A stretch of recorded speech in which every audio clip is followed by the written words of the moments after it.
cikal bakal penguasa negeri Tuban sebelum era Majapahit. Assalamualaikum warahmatullahi wabarakatuh. Selamat berjumpa kembali bersama Raden Bagus Muhammad Muzaki. Di kesempatan kali ini mari kita bahas bumi Tuban sebelum kerajaan Majapahit. Cikal bakal yang menurunkan adipati di Tuban adalah Prabu Banjaransari, raja di negeri Pajajaran, karena beliau dikaruniai banyak putra dan salah satu dari keturunannya yang di kemudian hari menurunkan silsilah adipati di Tuban. Kala itu kerajaan Pajajaran yang berpusat di dekat Ciamis sedang mengalami puncak kejayaan. Kemakmuran dan keadilan benar-benar dirasakan oleh rakyat, mulai dari ibu kota kerajaan sampai ke pelosok-pelosok pedesaan. Prabu Banjaransari yang bertahta adalah sosok yang sangat bijaksana, sehingga dielulukan oleh rakyatnya. Kemasyhuran nama Prabu Banjaransari tidak hanya menjadi buah bibir rakyatnya saja, akan tetapi kemasyhuran namanya telah merambah sampai ke negeri manca. Baginda Raja juga dikaruniai banyak putra dan cucu. Salah satu putra beliau bernama Raden Haryo Mentaun. Berkah dari perkawinannya, Raden Haryo Mentaun dikaruniai putra bernama Raden Haryo Randukuning. Suatu hari Raden Haryo Randukuning meminta izin ayahandanya dan ibundanya untuk mengembara jauh ke timur. Tentu saja niat itu ditolak mentah-mentah oleh kedua orang tuanya. Namun Prabu Banjaransari ketika mengetahui alasan cucunya mengembara untuk menyempurnakan ilmu dan menambah pengetahuan, maka segeralah Baginda memberinya restu. Sejak saat itu Raden Haryo Randukuning meninggalkan kehidupan istana yang serba mewah. Ia memilih mengembara ke timur, menyusuri daerah pesisir pantai Pulau Utara. Tak peduli siang atau malam, Raden Haryo Randukuning terus berjalan menembus tebalnya hutan jati. Sesampainya di kaki Gunung Kalakwilis jenuh, Raden Haryo Randukuning bekerja keras membuka hutan Srikandi yang membentang di sepanjang daerah pantai. Atas kegigihan dan kesaktiannya, hutan itu dalam waktu sekejap berhasil diubah menjadi perkampungan, bahkan akhirnya menjadi sebuah kadipaten yang diberi nama Kadipaten Lumajang Tengah. Setelah menjadi adipati Lumajang Tengah, Raden Haryo Randukuning bergelar Kiai Ageng atau Kiai Gede Lebelotang. Di dalam Babat Tuban dikisahkan ketika berkuasa di Lumajang Tengah, Kiai Gede Lebelotang berhasil memimpin rakyatnya untuk menapaki kemakmuran. Stabilitas Kadipaten Lumajang Tengah sangat terjamin mengakibatkan keamanan dan kemakmuran rakyatnya terjaga.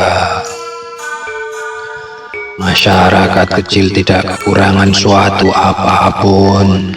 Hewan-hewan peliharaan berkembang biak dengan pesat.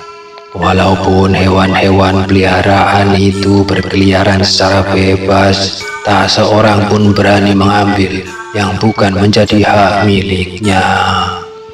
Begitu pula para durjana sama sekali tidak bisa berkutik karena kewibawaan sang adipati. Beliau mempunyai budi pekerti yang amat luhur dan patut dijadikan teladan bagi para bawahannya. Hal itulah yang membuat para abdi pemerintahan dengan penuh kesadaran menjalankan roda pemerintahan secara jujur. Kiai Gede Lebelotang berhasil menjalankan pemerintahan di Lumajang Tengah selama kurang lebih 20 tahun. Kabupaten Lumajang Tengah itu sekarang menjadi dusun yang bernama Banjar, Kecamatan Jenuh. Kiai Gede Lebelotang dikaruniai seorang putra bernama Raden Arya Banga. Sesudah ayahandanya mangkat, Arya Banga menolak untuk naik tahta, menggantikan ayahnya sebagai adipati di Lumajang Tengah. Ia memilih berkelana bersama pengikutnya ke arah selatan. Sesampai di kaki pegunungan Kapur, Arya Banga dan para pengikutnya bahu-membahu membuka hutan untuk dijadikan perkampungan. Siang dan malam Arya Banga dan para pengikutnya bekerja keras untuk mewujudkan cita-citanya. Setelah berhasil, tempat baru itu diberi nama Kabupaten Kumenggeng. Raden Arya Banga saat menjalankan pemerintahan di Kumenggeng selama kurang lebih 22 tahun lalu meninggal dunia. Bekas Kadipaten Kumenggeng tersebut sekarang menjadi Pedukuhan Kumeng, Desa Banjaragung, Kecamatan Rengel. Raden Arya Banga mempunyai seorang putra bernama Raden Haryo Tandang Miring. Semenjak muda, Raden Haryo Tandang Miring senang menjalankan tapa brata. Ketika melaksanakan tapa brata, Raden Haryo Tandang Miring mendapatkan ilham, yaitu setelah ayahandanya mangkat, Raden Haryo Tandang Miring tidak boleh melanjutkan pemerintahan ayahandanya di Kumenggeng karena cita-citanya yang mulia dan luhur tidak akan terlaksana. Raden Haryo Tandang Miring harus membuka areal hutan sendiri yang terletak di arah barat laut Kumenggeng. Segala cita-citanya baru berhasil jika putranya kelak membuka hutan bernama Papringan. Selanjutnya Raden Haryo Tandang Miring dan para prajuritnya menuju ke barat laut untuk membuka hutan bernama Ancer. Setelah hutan tersebut menjadi pemukiman, maka diberi nama Kadipaten Lumajang. Raden Haryo Tandang Miring memerintah Kabupaten Lumajang selama kurang lebih 20 tahun.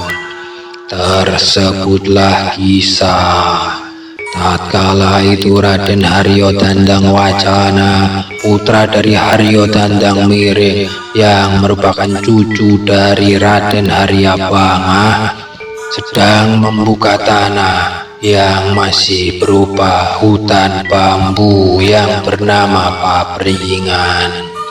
Tanpa diduga-duga, sebelumnya muncullah sebuah kejadian dengan keluarnya air yang dalam istilah Jawa disebut metu banyune. Dan jika dirangkai menjadi tuban, peristiwa itu oleh Raden Haryo Tandang Wacana dijadikan sebagai tonggak sejarah dalam memberi nama tanah tersebut. Tanah tersebut lalu diberikan nama dengan sebutan Tuban, dan selanjutnya kita kenal dengan nama Kabupaten Tuban.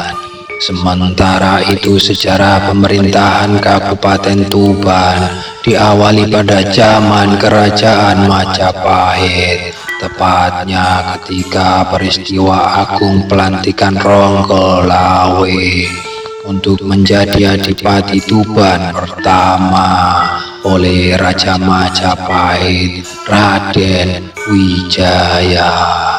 Peristiwa pelantikan itu dilaksanakan pada tanggal 12 November 1293 yang pada akhirnya oleh pemerintah Kabupaten Tuban tanggal 12 November dijadikan sebagai Hari Jadi Tuban.